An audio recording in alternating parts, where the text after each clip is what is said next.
everyone. Welcome back to the second session in the context of removal of nitrogen and phosphorus. In the first session or the previous session, we looked at understanding nitrification and then denitrification, right? As in first you are going to change the form of nitrogen from ammonia, which is reduced form of nitrogen, to oxidized form, right? NH4 plus going to or ending up as NO3 minus. But again NO3 minus is soluble.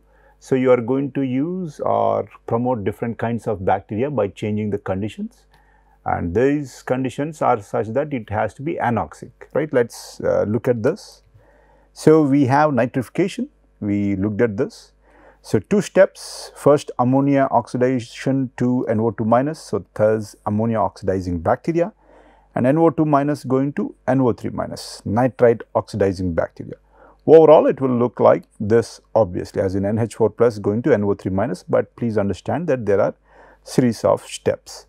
And these are autotrophic, as you see, for their cell mass they do not use a source, organic source of carbon, right. They do not use an organic source, they use an inorganic source of carbon. So, thus autotrophics or autotrophs, let us say. And one aspect to keep in mind is that they grow slowly. So, what does that mean? Meaning that you have to have high cell residence times, let us say, right.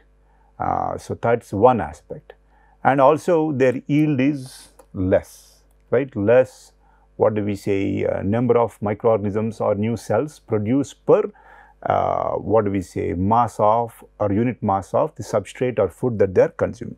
I think we will come to this later, so let me not digress here. So, denitrification, okay, conversion of what do we say, TK into nitrate, we already summarized this in the previous slide.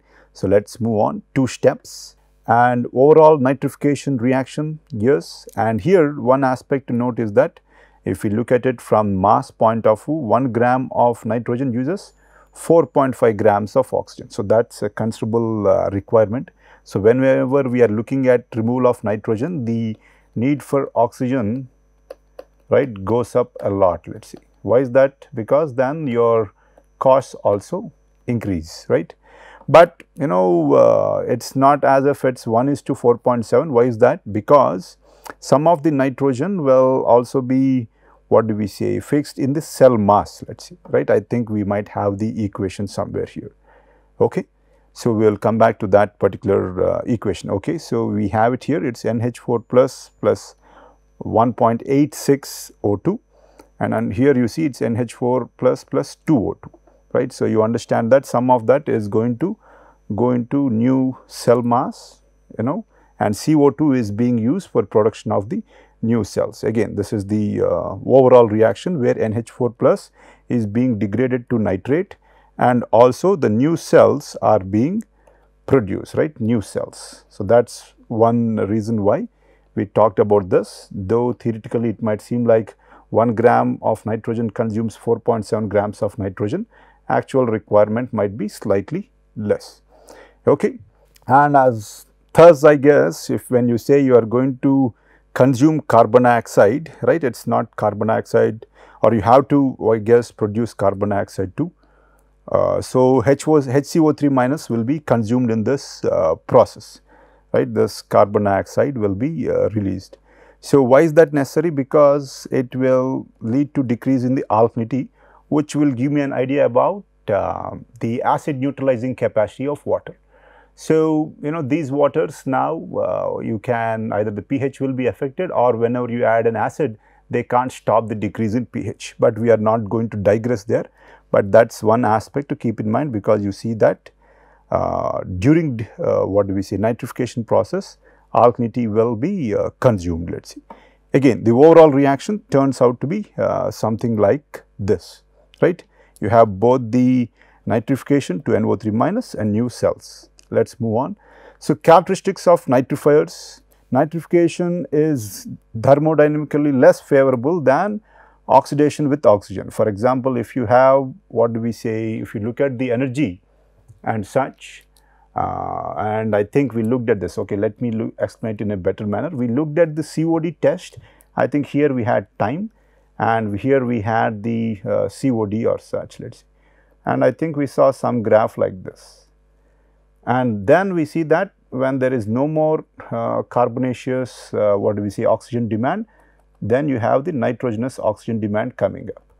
Why is this? Why is it that bacteria don't use nitrogen when there is carbon present, let's say, or organic carbon present? Because in those conditions, a different kind of bacteria which gain more energy from the degradation of organic carbon in the presence of oxygen, right? That gives out more energy, and those microbes thrive.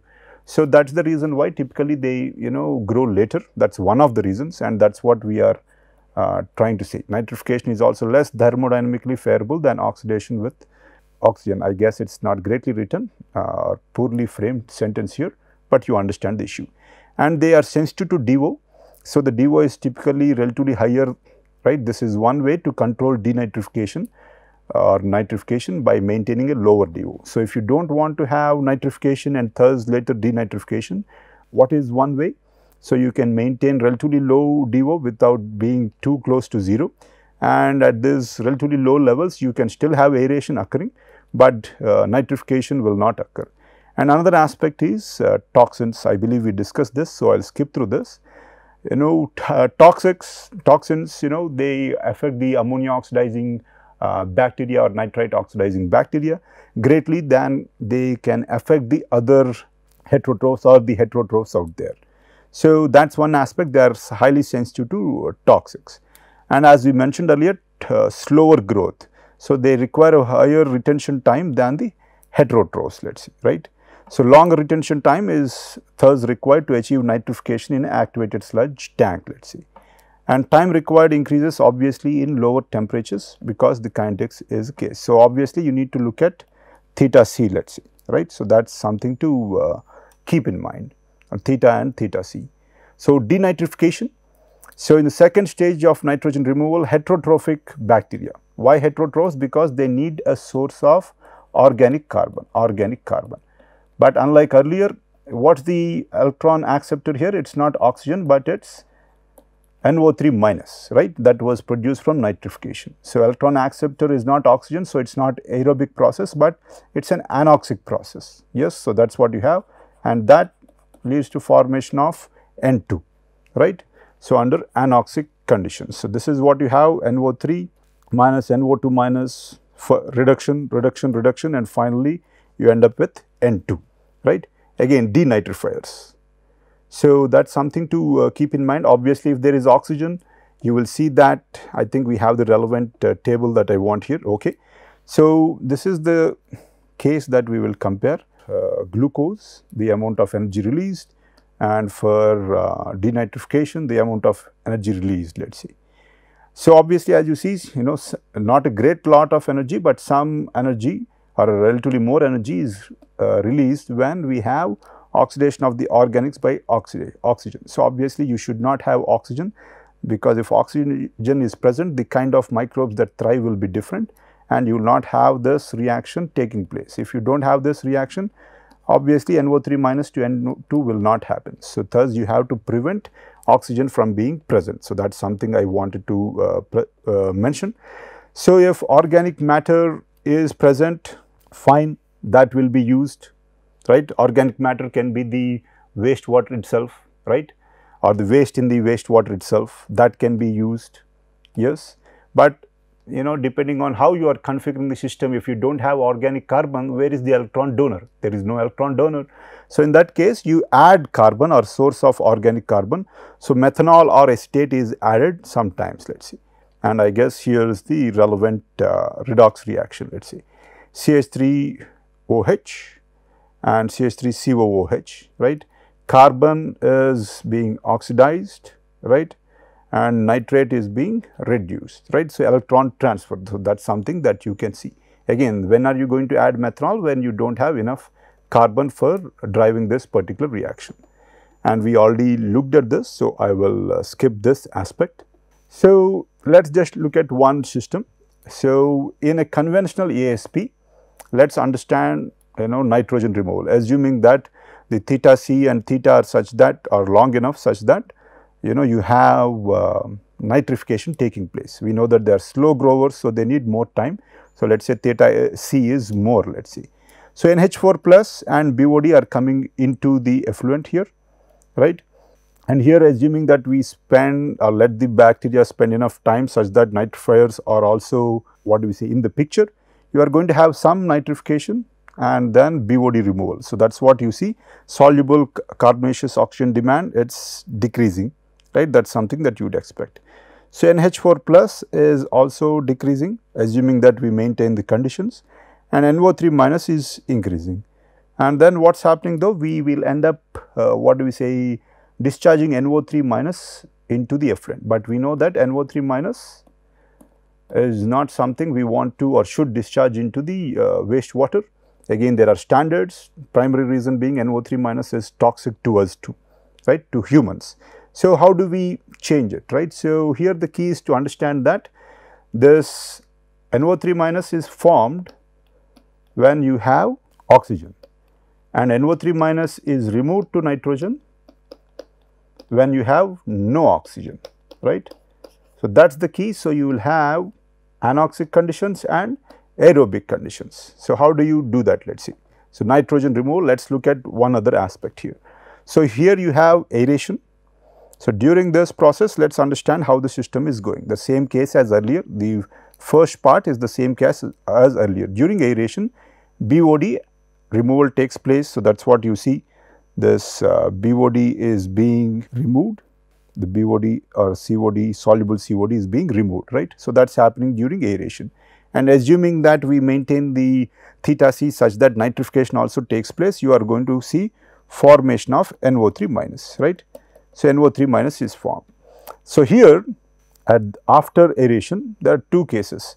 If there is not enough organic matter, because I now have NO3 minus, I want that to go to N2, but I do not have an electron donor. So, I need to have some organic compound, right. So, that this is what can maybe take place.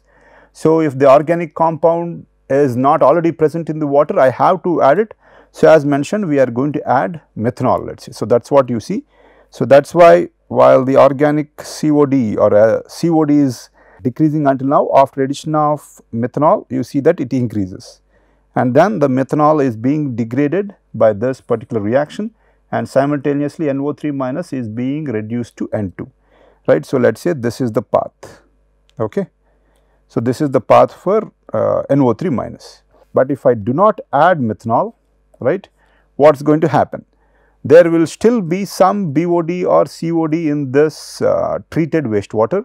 So, that can act as the source of my organic carbon for this reaction, but typically in my treated wastewater the organic carbon will be relatively less, right, and thus obviously this rate of this reaction will be relatively slow, and if there is no methanol or additional organic carbon present, so you are going to have a slower removal of nitrate, or even a more or less slower and finally lower removal of nitrate, let us see, right. So, that is what you see here in this anoxic tank, obviously nitrogen is the end product, that is what you see. So, typically what is it that we have? Some additional information, COD to TKN, if it is greater than 12 then it can lead to, or you can sustain the system to lead to denitrification. So, that is one aspect to keep in mind, right. But in general for wastewaters without adding a carbon source, looks like you can't achieve that level of denitrification or complete denitrification, right. So, that is something to keep in mind. So, I guess Workman process, yes. Let us move on, nitrogen removal. So, what else do we have? Different kinds of what do we say configurations. So, Lutzak-Ettinger process. So, what do we have? Here please note that the anoxic tank is present before the aeration tank, but then how is it that I am going to what do we say have nitrate here.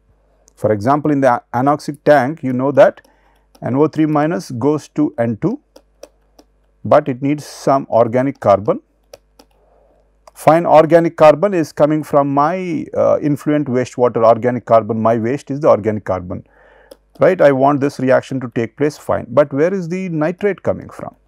So, that is why you see that this nitrate will be recycled from here, if not from here it will be recycled from here, let us see, okay, or probably okay even here, that is also fine, right, because you do not want it to leave a lot from here.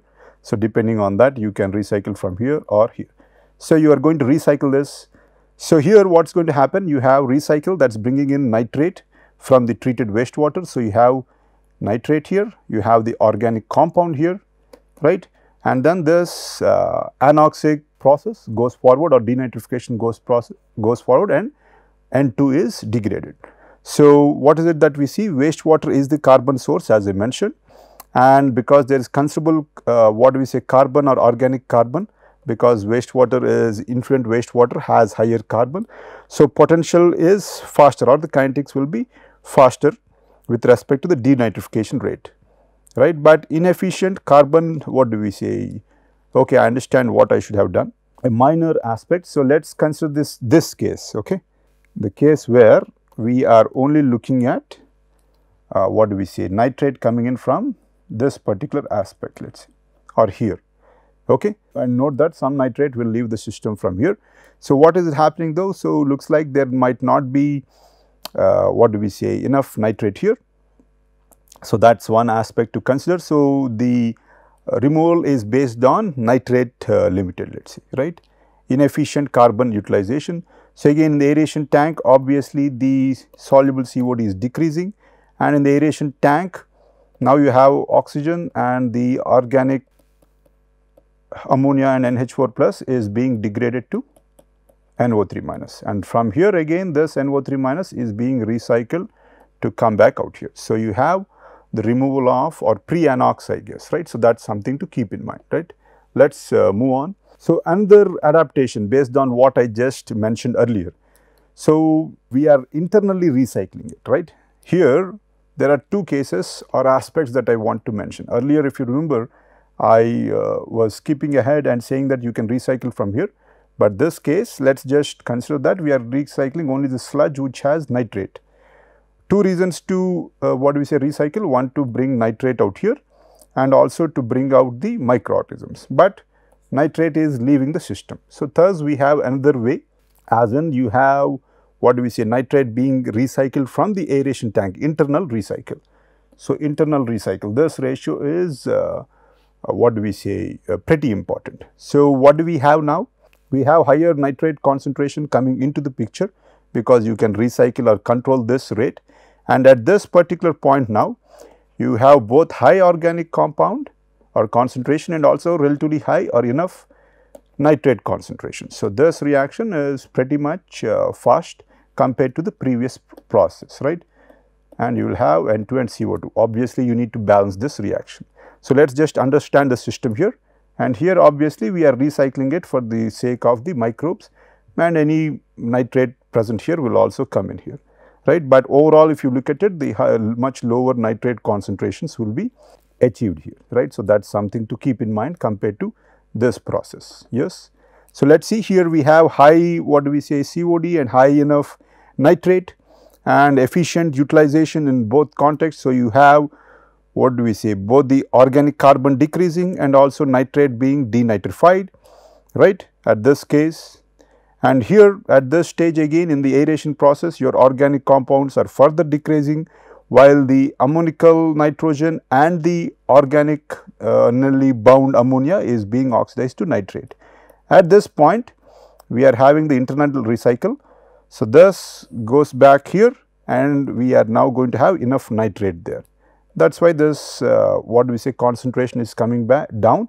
Why is that? Because nitrate recycle internal, because of the nitrate recycle. You can compare that with this particular system, let us say, right. So, that is something to keep in mind. Okay, let us move on. I guess we have different such process or aspects, but we already looked at that. So, another case is when you have anoxic aerobic in series, and influent is given out into the anoxic tanks to provide for your organic compound. In anoxic tank, what do you need? You need nitrate, and that is coming in from the recycle, and you need organic compound that is coming in from the influent, again in series, let us say, right. So, again this is called step feed, and again in SBR2 sequential batch reactor, based on how you are filling it and whether you are and how you are providing air after filling it. You can have alternate anoxic and aerobic conditions, let us say. So, right, depending on how often or how frequently or with respect to time how you are providing oxygen within the same tank, you can have your anoxic and aerobic conditions, right. Let us move on. So, next aspect is removal of phosphorus. As I mentioned, phosphorus is typically the limiting nutrient, and we will move on without spending too much time there. Unlike what do we say the case of nitrogen, the phosphorus that is organically bound, it's relatively difficult to be degraded by the microbes, because it seems like this will take time to be, what do we say, become soluble, let us say, right. So, to go to PO4 3 minus or the orthophosphates, and these orthophosphates are the form which are more easily taken up by the microorganisms. So, typically orthophosphates relatively easily taken up, and we are typically also concerned, at least in India, because at least in India we are concerned about polyphosphates like sodium tripolyphosphates, right, sodium tripolyphosphate. Why is that? Because we use a lot of detergents, and I think people might have seen the case of Bangalore and such, where phosphorus was released in the case of, or in the form of, or due to excessive usage of detergents. But again, polyphosphates too difficult to be absorbed by the microbes, so thus they are a concern. So, try to avoid detergents that have a lot of phosphorus. So, total inorganic phosphorus is orthophosphates plus the polyphosphates, but in general only the orthophosphates are taken up by the relevant microbes relatively easily. So, one aspect here is that there is still considerable uncertainty to look at to identify the forms of P that are readily accepted by or assimilated by the microbes, but in general orthophosphorus. So, okay, before we go further, let us just try to understand the picture. For BOD, how are we doing it? Organic compound plus oxygen goes to CO2 plus H2O, right. Oxygen is the electron acceptor. So, for BOD, and I am decreasing my organic compound. For nitrogen removal, how am I doing it? Again, redox process. This is a redox process, right. Oxidation and reduction is occurring.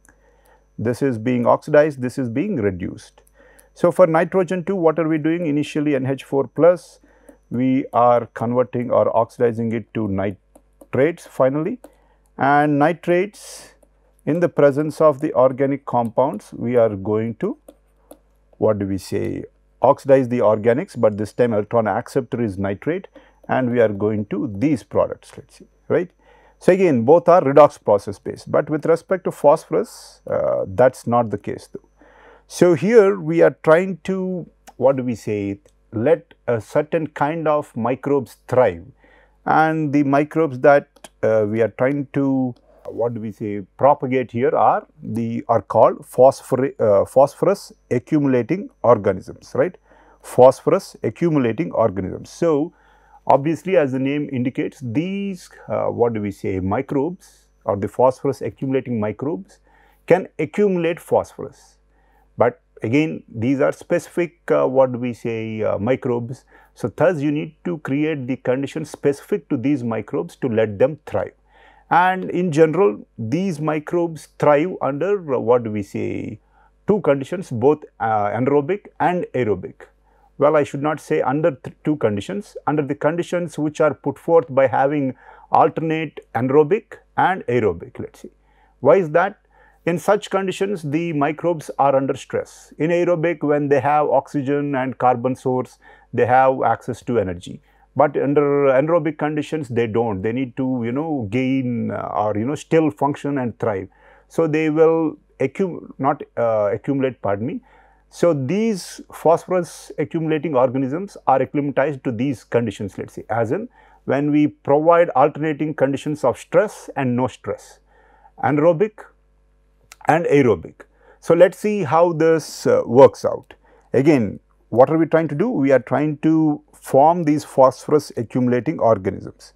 Once we form them, and then when we settle them out in sludge, we are going to remove them. So, it is not degradation, it is just that we are trying to see to it that the phosphorus in the water is accumulated by these PAO or phosphorus accumulating organisms, and then later you are going to remove them or separate them from the water. That is the principle. But again, we need to create or provide conditions in which these PAOs thrive, and again stress and no stress, let us say. So, first let us look at aerobic conditions. What do these PAOs do under aerobic conditions? So, let us say this is the relevant cell. Okay. Under aerobic conditions you have oxygen, and you have what are called PHBs, polyhydroxybutyrates. Okay. So, what happens here? Here you have this being oxidized and going to CO2 and let us say H2O. These are source of, you can say, a carbon, a type of compound, let us say, that is stored internally, let us say. So, here these phosphorus accumulating organisms under aerobic conditions do not need, or at least for this part of the process, do not need an external organic compound, let us say, right. So, what is going to happen? Oxygen is being used and this is going to happen, and then energy is released. Here this energy is released, and there are two ways. Okay. So, let us take the simpler way, we will look at the other case later. And during this condition, the energy that is given out will be used to excessively store phosphates. PO4 3 minus goes to polyphosphates. This energy is used to store PO4 3 minus in the form of polyphosphates. Typically looks like 0.01 gram of phosphorus per gram of cell for the usual heterotrophs, let us see. But for phosphorus accumulating microorganisms, it can be as high as 0.1 gram of phosphorus per gram of that particular microbe or cell mass, let us say. So, you see it is almost 10 times higher, the phosphorus is going to be stored here. This is what happens in the aerobic phase. So, let us see what is going to happen in the anaerobic phase, right. Anaerobic phase, they are under stress, they do not have energy or such, let us say, right, or they need energy. So, let us see what is going to happen out here. So, you have these polyphosphates that were stored, right. So, during the anaerobic phase, firstly these polyphosphates, not firstly, one of the processes that these polyphosphates, in this process polyphosphates are transformed such that phosphorus or orthophosphates are given out, and obviously energy is given out, energy. Okay. And here again there is no oxygen though, but the carbon source that was present here, let us say, you can think of this, and that is used to form these polyhydroxybutyrates, let us say. So, here you need to have two conditions. What is it? One is anaerobic, because first you want to have this formation of polyhydroxybutyrates, right. You want to have this. So, you will have anaerobic conditions first, and then in the aerobic conditions, what is going to happen? You are going to have these polyhydroxybutyrates being degraded for either production of new cells or such, and then in the same process you are going to have uptake of the phosphorus. But one might ask that, okay, here the phosphorus is being released, phosphorus is being taken up. So, on one hand I am taking it up and in the other hand I am giving it out. So, what is the big deal? It is the same, but well, if I look at the net, more phosphorus is taken in than phosphorus that is released, let us say. So, let us look at one of the aspects or one other aspects. So, some other mechanisms also say that there is a middle path or glycogen that is stored. Glycogen will be stored in the aerobic conditions, such that it can be used during the anaerobic conditions, so that energy is also given out. Again, that is an intermediary, so we do not need to go into that right now. So, here let us say polyphosphates, we talked about adenosine triphosphate energy carriers. So, these are the reactions that can happen, ADP plus PO4 3 minus plus energy, right. So, this is what happens in the anaerobic phase, and in the aerobic phase the opposite happens. Obviously, in the aerobic phase you see that PO4 3 minus and energy from this particular reaction, and ADP goes to ATP. So, these act as the energy carriers in the cell. That is something that I wanted to talk about or mention. Again, no need to complicate things. So, you have what do we say, alternating anaerobic and aerobic conditions. In anaerobic conditions, you are going to have release of phosphorus and or orthophosphates. In aerobic conditions, these what do we say, microbes which have which are thriving here, they will what do we say, accumulate phosphorus. Why? Because they want to be able to use it what do we say, for their energy needs and such, or part of their energy needs later, yes, when they are in anaerobic conditions. So, that is why you need to put them in alternating conditions of anaerobic and aerobic. So, they are going to accumulate what do we say during the aerobic phase and use part of it during the anaerobic phase. That is one aspect to consider. And also here you need to have anaerobic conditions. Why? If there is oxygen, the carbon sources or the kind of microbes that are going to be thrive are going to be different, and you are not going to have phosphorus accumulating organisms.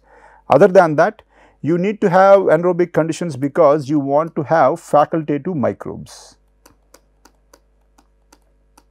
These are microbes that can thrive in both anaerobic and aerobic conditions.